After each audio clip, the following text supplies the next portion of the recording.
Welcome back to The Edge. This week, we're covering self-serve ads on Nextdoor. Thin content is site-specific, not page-specific, says Google. Elon Musk just grabbed up a lot of Twitter shares. What's next with that? Google is also, again, disavowing negative SEO. You're listening to news from The Edge for the week of April 11th, 2022, here on Edge of the Web Radio. From the Edge of the Web studios, here's what we're looking at this week.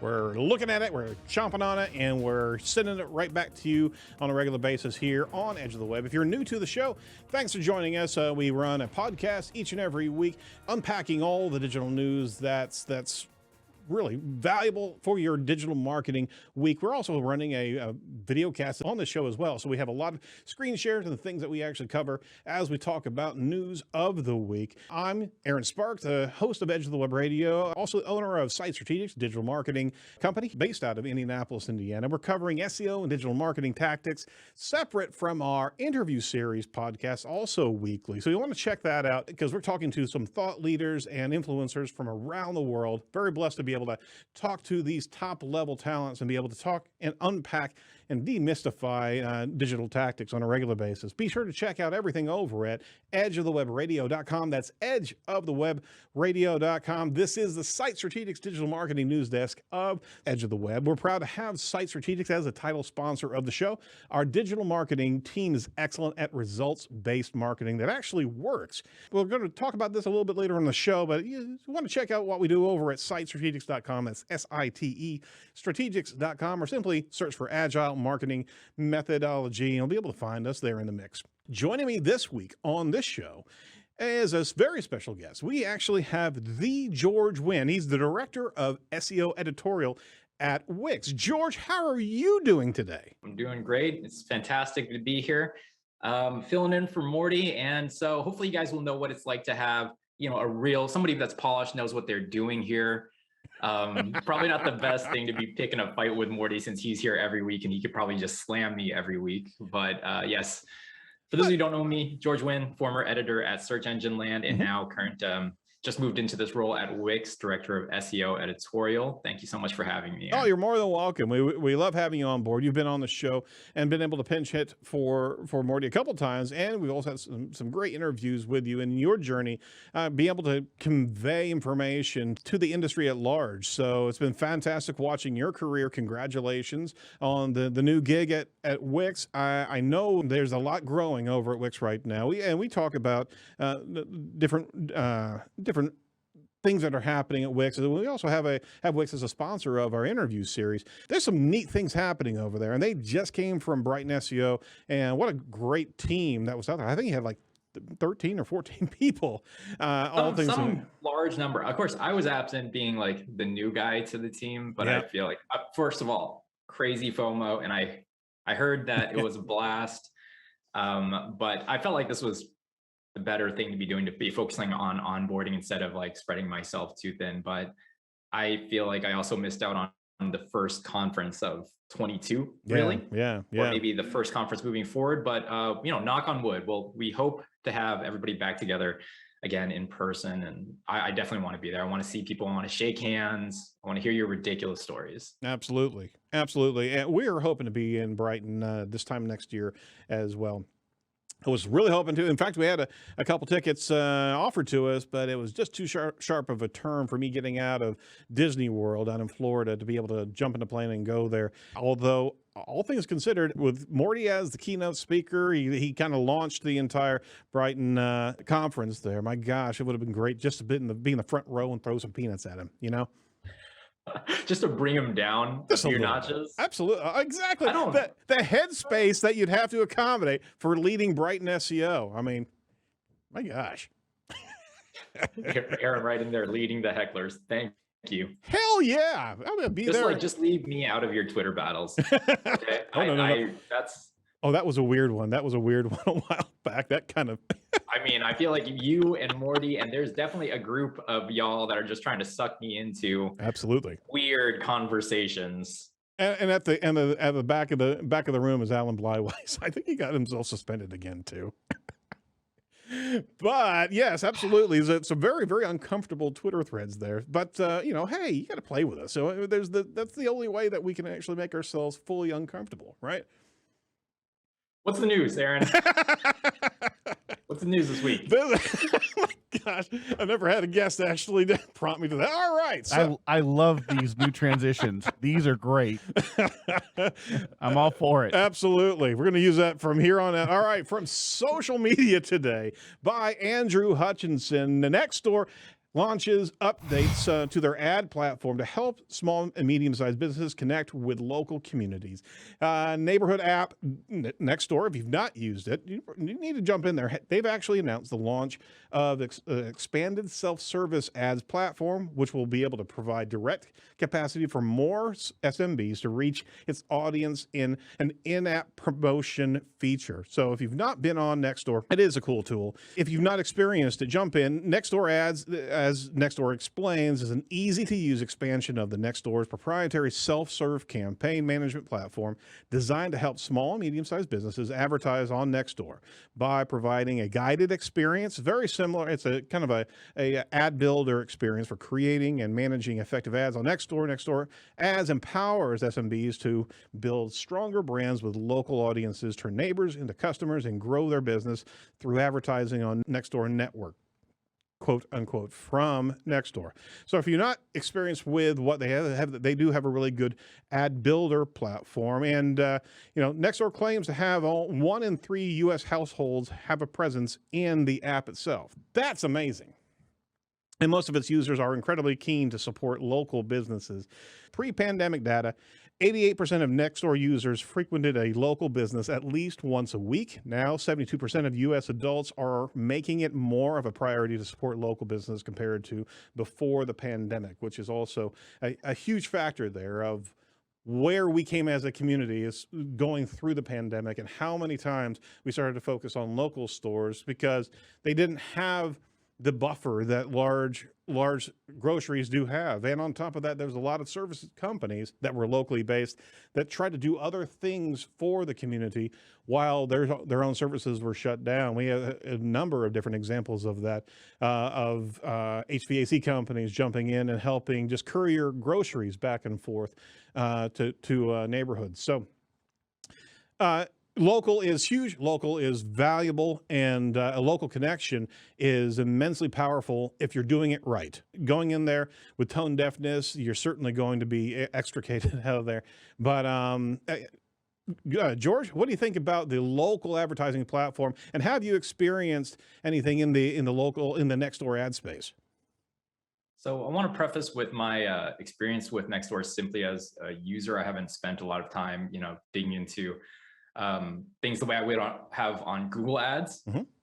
But the thing about Nextdoor is, yeah, a lot of people are on it, but how many people are actually active? How many people are actually engaged? Yep. A lot of my neighbors are on it and I'm on it, but you end up just kind of having a digest of information. So I question what kind of engagement they actually get amongst their users. So for the company, for the platform itself, we'll see where this goes, but we're focusing on businesses, right? So SMBs. Yep. I mean, the people that are on Nextdoor are extremely high intent. The reason that you go on Nextdoor is you have a need for something. Now for you, it might be finding your dog, and there's not really businesses that will help you do that unless there are. But for people looking for recommendations for home service providers like plumbers, electricians, and whatnot, I think this could be a really big deal, or at least like, you know, help you cover more ground on that platform. But I think that's who this is really for, because you're not really going on Nextdoor to get recommendations for, oh, should I go to, you know, this grocery chain or this grocery chain? You just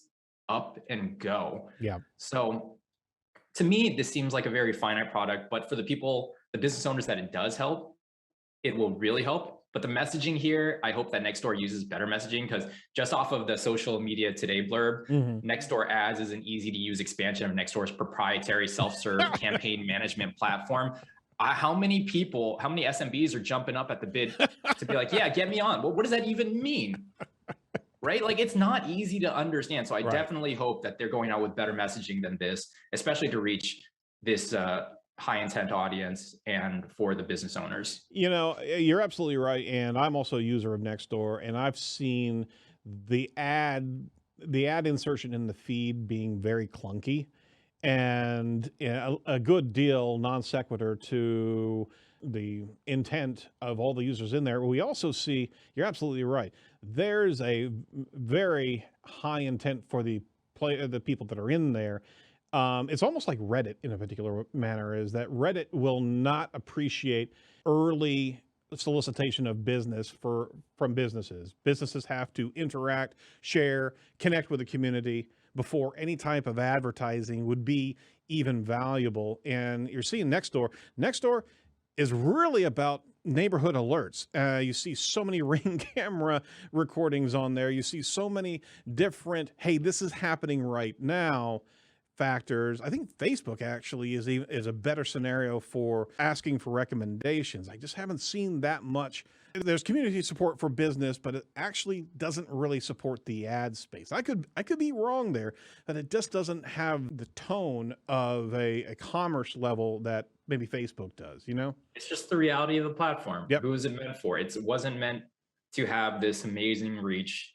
Everything is kind of siloed off. One neighborhood's different from the next. One locale is different from the next. Yep.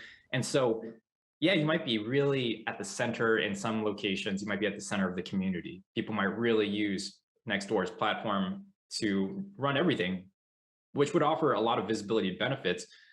But unfortunately, that kind of visibility, you just don't have the same rate of like potential return that you would get for a lot of larger businesses. And so, yeah, it really is just for, these small, maybe house service providers or something like that. Maybe absolutely. Like people that pick up your junk to haul off to the scrapyard, stuff like that. Yeah, you're absolutely right. And yeah, every platform for every need, so to speak. But you may be a square peg in a round hole when it comes down to that. But wanted to at least bring up some new news to the equation of local advertising. Hey, I want to switch gears here to another. Aaron, yes. Before we do, I wanted to point out this divide that we have here, because local visibility, just visibility in general, is becoming more of an issue as we move forward with the maturity of the internet. More and more businesses, they know that search visibility is important right from the get-go. And now we have platforms, like Nextdoor, like Wix, trying to offer more options, more resources to control things, to improve your visibility for the masses. We're seeing an education divide because Nextdoor is coming out with this, but how are they going to get this messaging in front of the businesses that actually are going to use it? So I hope there's a strategy there, as there should be everywhere, because there's only so many Fortune 500 companies in the world.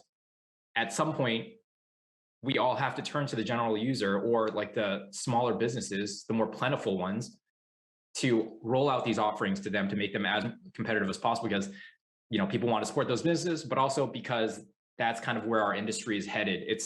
You're not always going to be able to rely on huge, like the McDonald's and the IBMs of the world for budget. There's got to be something for SMBs, and this is that. But how are we getting that to them? Because I don't imagine a local agency being like, hey, let's talk about your Nextdoor strategy. Yeah, right, exactly. Or even a provider approaching an agency. So how do we get this information to them is something that we need to be thinking about if we are building these tools. You're absolutely right. I actually caught a video of a particular specialist, a local visibility specialist, and their first tactic was leaning into Nextdoor. It's like, oh, no, that can't be your bread and butter tactic. It's got to be a portfolio of local connections. And if there's a cobble industry here, it's the agency that knows the value of all those different connections and can actually help bridge a level of education like you're talking about, be able to integrate into different open platforms or closed platforms, but be able to have that relationship with those different platforms so you can be at Sherpa, right? Because no business is going to take on Nextdoor without maybe a little bit of assistance, because they have no idea what they're actually doing in that space. You're going to be finding more and more of these specialists that can demonstrate the case study by utilizing all of these platforms for that small business. My concern is everybody's going to be having their own recipe, and you're not going to really be able to put apples against apples in the marketplace, because there's such a nuanced focus as opposed to Google Ads, Facebook Ads, all the top players, the top platforms, which there are pretty strong cases of how you do excellent work in these spaces. Somebody who's a specialist in Nextdoor could very well do some great work, but how do you compare them to another marketer? Does that make sense?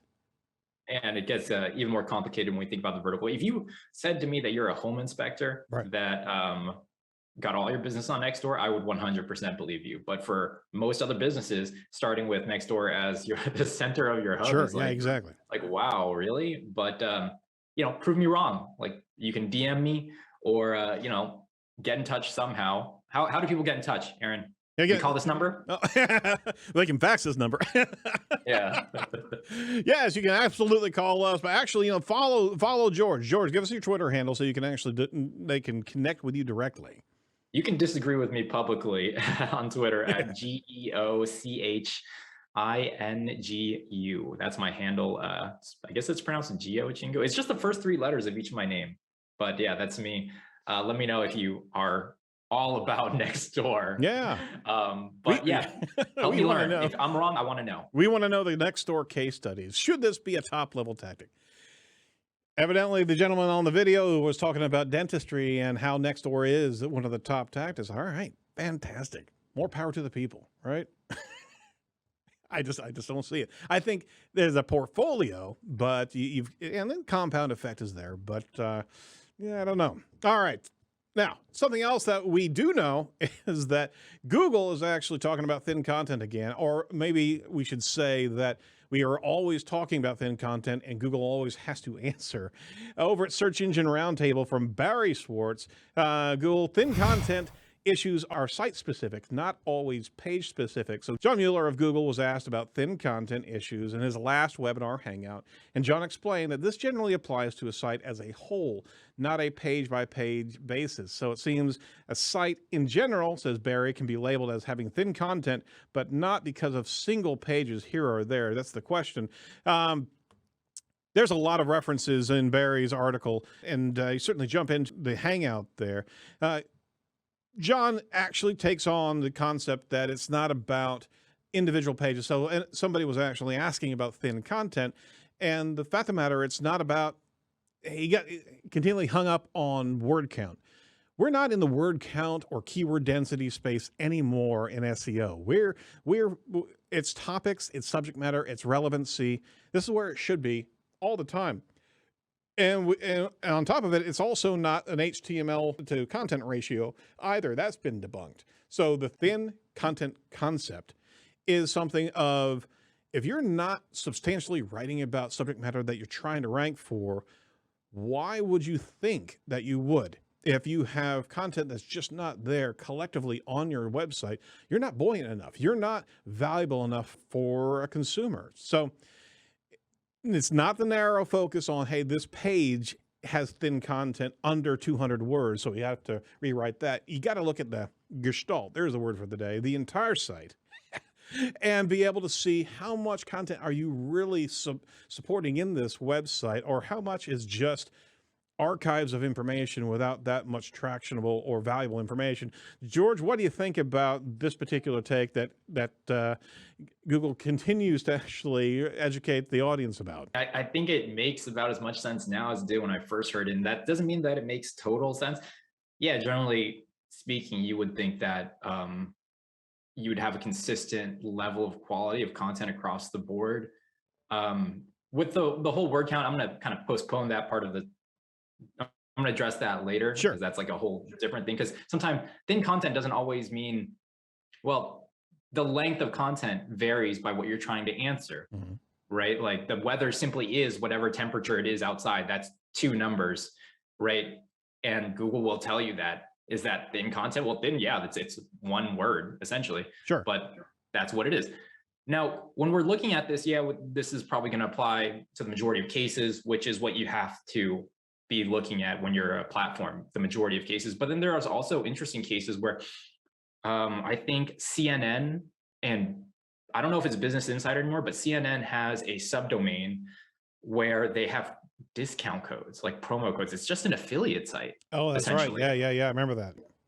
CNN.com probably, I don't think anyone would say that it has thin content, right? But this subdomain, which might be like coupons.cnn.com, it's been a long time since I've looked into it. I remember it being a subdomain at the time. Does this get lumped into the perception of what CNN.com is? And I mean, if it wasn't, and you looked at this kind of page specific or subdomain specific, all of a sudden this doesn't look anything like CNN.com. And it's not. Right. It's like the coupon section. And the way publications are justifying this is by saying, oh, physical newspapers have coupon sections, right? That's different. Your physical newspaper is not crawled or indexed for people. It doesn't, your local newspaper doesn't edge out the competition halfway across the world. So that's what I'm kind of wondering about here. And it's very niche, but I mean, that's kind of like the loophole, right? Every loophole that people exploit is always very niche, and we have to think about those edge cases, because then they become eventually black hat if everybody just jumps on board. No, absolutely. I think thin content there's certainly not only paragraph indexation, but also there's a semantic knowledge now that's happening of understanding topic and subtopic. I think thin content could also be considered thin subject matter knowledge, and maybe not even the word count, but if it's being tripe, if it's being just repetitive, you may have 900 words on that bloody page, but if you're not going in depth at all for anything, it's just very top of thermal layer type of information, that could very well be construed as thin content. So it's not about word count. It's, are you deepening the subject matter? Do you have enough knowledge in that 5 paragraphs of information? What would you say about that? I would say that for sure, there's no reason to be working on a word count, especially if you're working in this industry about SEO stuff. Yep. But as somebody who's worked in the content marketing side, there is a very real reason for word counts. I don't want people reading or hearing about this or watching this edition of Edge of the Web to think that there's no reason at all to have a word count limit, some sort of word limit. And that is simply bandwidth. Your editors, they don't have limitless time to be going through everything that you write. When something can be 1,000 words and you've squeezed it, you want to cover everything, to be the most authoritative thing, and it's like 3,000 words, and they have to do that across all of their writers. It's simply not feasible for certain agencies, certain budgets. So yeah, unfortunately, there are times where word count is like, I want you to understand there's a case for it. It doesn't feel good, but that might be a reason why you're just limited on bandwidth. But you can still have a deeper subject matter with a limited amount of keywords. I said keywords. A limited amount of words. I mean, it's really about, you know, the knowledge that you're conveying in that aperture of word count. So, for sure. Gets back to the thin relevancy as opposed to deeper relevancy. I guess that's what I'm saying. So, again, Google's regularly repeating itself, going, it's not about ratios of code to content. It's not about keywords. It's not about these. And you got to look at the site as a whole. I don't know of a tool, actually Screaming Frog can actually give us a tool of actual word count en masse for an entire site as it spiders. That's actually pretty cool, because you can actually see what, pockets of light content as opposed to deeper information. At least you have tools available to be able to see what Google's seeing en masse for a site. So pay attention to that. We do want to pivot around and talk about our title sponsor real quick. Site Strategics is the title sponsor of Edge of the Web. We're pioneers in the agile digital marketing methodology. Our core specialties are technical SEO, including Core Web Vitals, social media management, search engine marketing, and the like, conversion optimization, and results-based marketing that actually works on a regular basis. We've also developed a very unique omni-channel type of media marketing platform. So we actually conduct an interview methodology where we interact with our clients and have breakout sessions of 2 to 3 hours. Yeah, I know, 2 or 3 hours of me talking probably get really, really uncomfortable, just like the beginning of the show. But we can dive in and actually unpack a huge amount of information and repurpose that and curate that for a lot of great tactics towards feature snippets, as well as getting to the why and differentiation of our clients as opposed to others in the marketplace. That's what we do here at Site Strategics. Give us a shout if you're interested at 877-SEO for web or 877-473.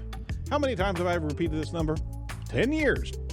877-736-4932. Happy to have a free-hour consultation, talk about what we do and what we could find. So give us a shout there. All right.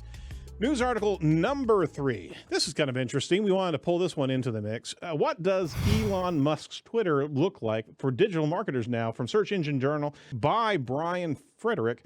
Elon Musk became Twitter's biggest shareholder on April 4th after acquiring 9.1% stake in the company.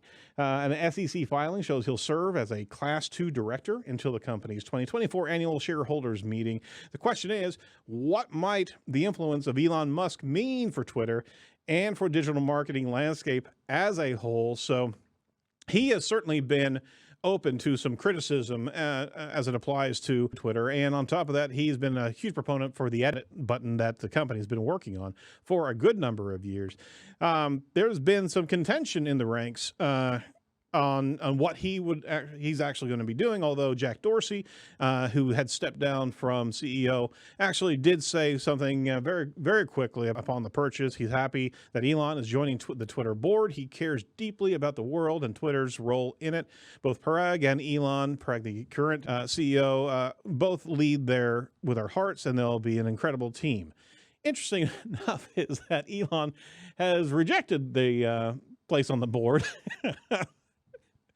Says a number of news articles that came out. So that said, we don't know what the world's going to be for this new Twitter and this new personality in the mix. Now, Elon has taken on a number of initiatives, including X.com, which later became PayPal, and says Lauren Baker, founder of Search Engine Journal, Twitter's collection of patents is very strong and kind of aligns with what Elon's known in the past, and it's a great place for Elon to be in app communications again. So that said, George, what do you think? I know you're in Twitter heavily, and we all use it as a communication platform. And for the most part, it's just rich with memes. But what are your thoughts about Elon Musk and his personality and his particular politics as well, getting into the panorama here? So anything that anyone really can move forward with in terms of predictions is just gossip, and sure, I'm here for it because I know about as well as anybody right now. Mm-hmm. The bit about Musk turning down that seat on the board is actually news to me. Mm-hmm. But what I do know from just viewing his behavior over the last few years is that he's an impulsive guy. Sometimes someone will ask for something and he'll just make it happen. Sometimes he just makes moves out of nowhere. This Twitter thing kind of seemed to come out of nowhere, although not really, because that's where his popularity is at.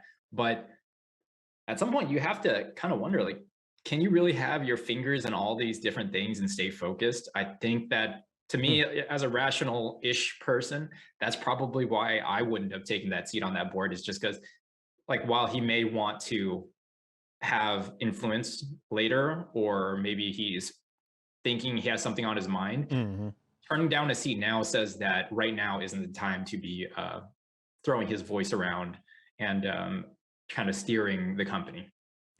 It's surprising, and you may even look at it as kind of prudent, right? Because he just bought, why in the world, April 4th, why would you jump in there unless your hair was on fire, you wanted to control something, right? That's the wrong signal. Well, he likes attention. Absolutely. We know he likes attention. You better believe it.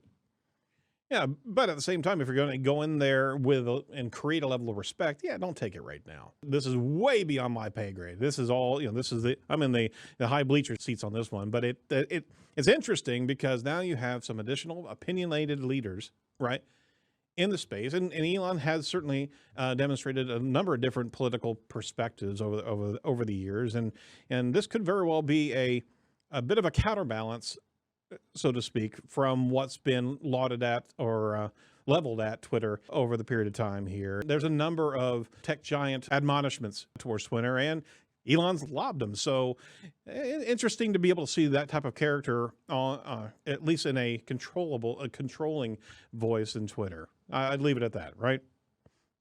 I feel like this could easily become, I mean, if Elon Musk wanted it to be, it could be Elon Musk versus regulators. Yeah. But that would be probably really bad for his other businesses in general. So it's an interesting move to spend a lot of money But what for at this point is the real question. Yeah, we'll see. We'll see. Just want to bring that to the audience. You're gonna be, I don't know if you're going to see anything in Twitter right now. Hopefully, we'll get an edit button if he can sway people. But just want to bring that news up because it's not all SEO here, right? Yeah, we got to talk about all the other spaces as well.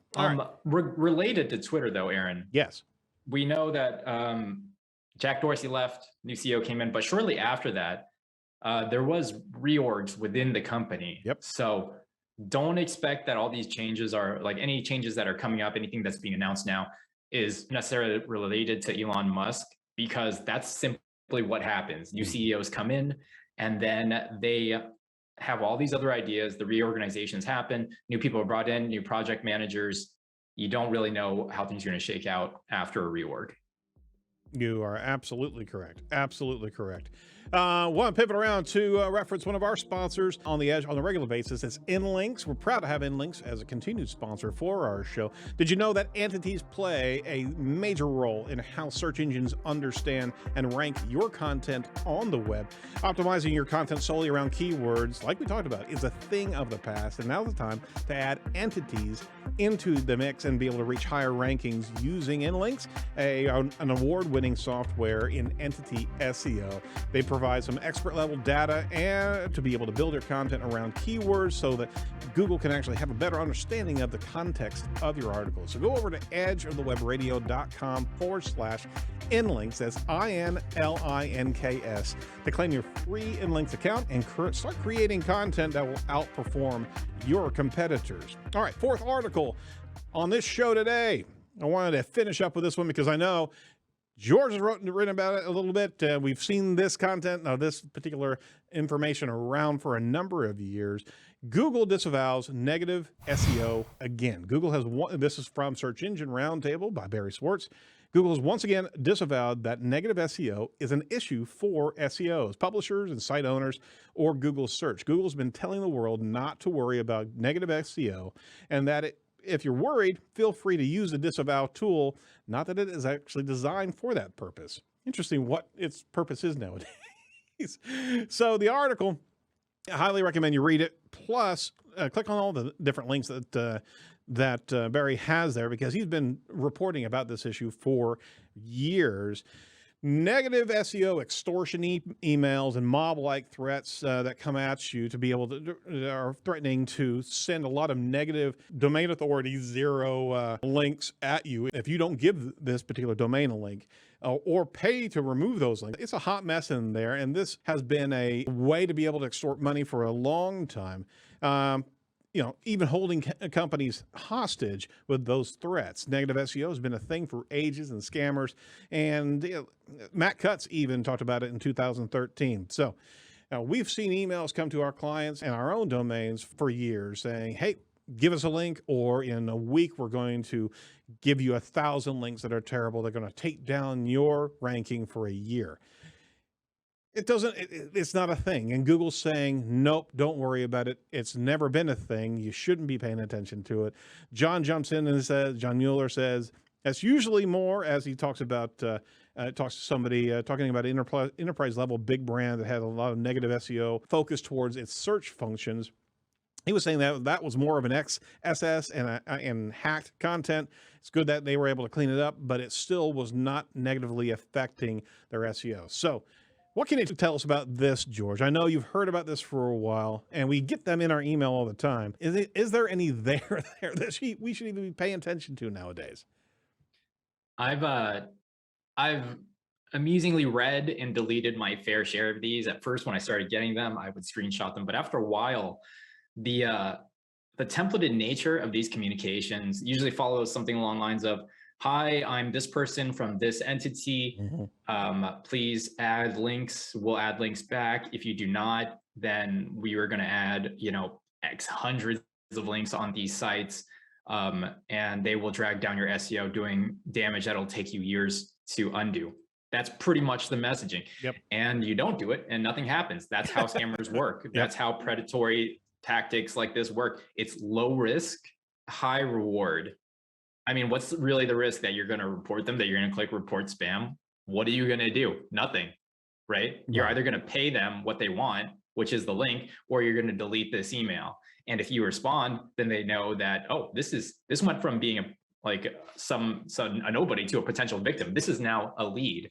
So I would recommend that you just simply delete these communications because they're everywhere. Everybody that works at a major website is going to receive these. Absolutely.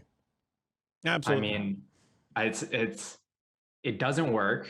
Not that I've ever seen. Have you ever seen it work, Aaron? I've never seen it work, but at the same time, like never say never, but like highly, highly unlikely. Like if it works and it happens to you, you'd be the only person that I've ever heard of that it worked, because this is, could you imagine if Google didn't try to do something about this, if this wasn't one of their top anti-spam measures, because this would be everywhere.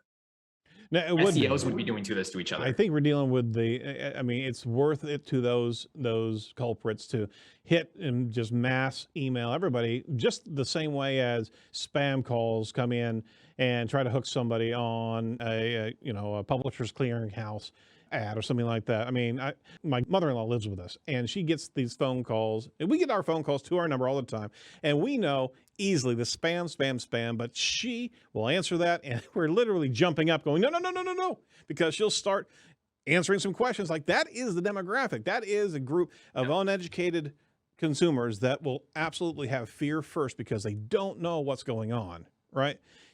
So I hate it. It's so bad. Like, and one of the dead giveaways, sometimes they'll email to like many different addresses. Yep. Like, what kind of company does that? What kind of company sends communications that way, not individually? But on the spam, like phone call side, we're getting that too now. Now I get messages that say, oh, thanks for paying your bill.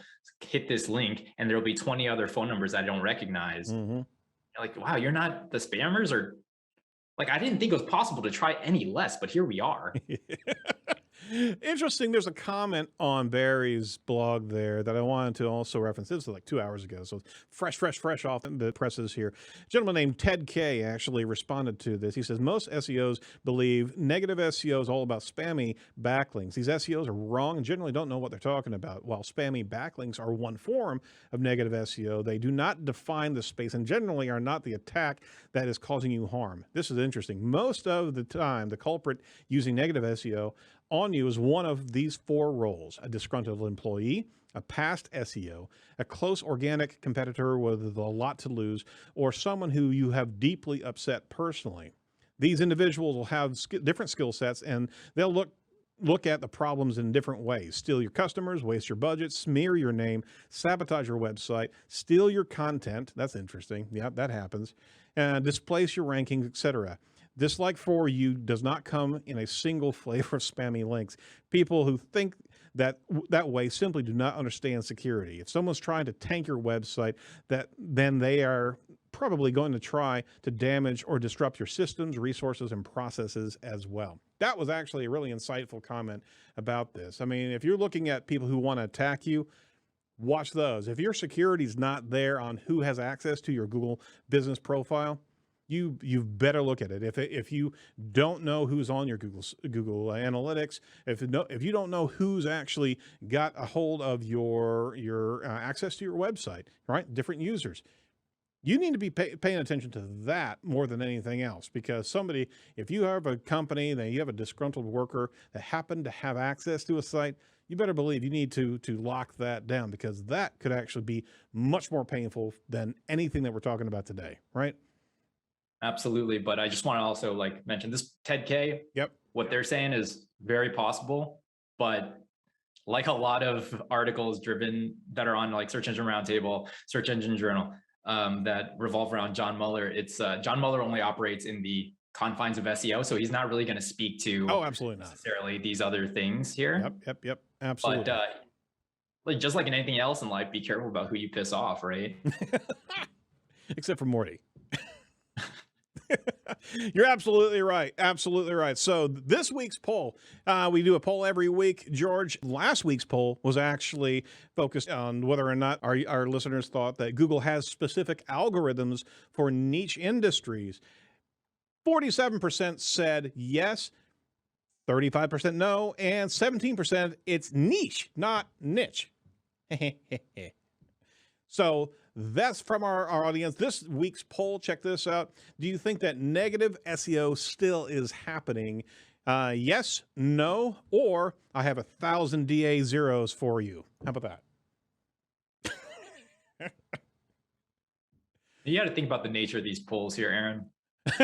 It just says so much about what we simply don't know as an industry. Right. And we always lead with the things that we do know, right? But it's also super important if you're talking to stakeholders, if you're talking to whoever, to be super apparent with what you don't know. Absolutely. Absolutely. Right? Otherwise, you're just a bad salesperson. You're a bad representative of the industry. If you're like, hey, there's nothing wrong with saying, I don't know, or let me check for you. So remember that. You better believe it. And that should be the manner in which we approach everything, is that empty your cup out, right? You don't have a filled cup in your mind. You want to be able to always learn, always ask questions as well. Don't think that you know everything, especially in this market or this industry, because I guarantee you don't. It's going to change in 3 years. It's going to change in 3 weeks. Oh my God. All right. So we want to make sure that you check out SEO Chat on every Thursday. I don't know who's actually going to be on there this Thursday. That's 1 p.m. Eastern. I don't know. Let me get back to you.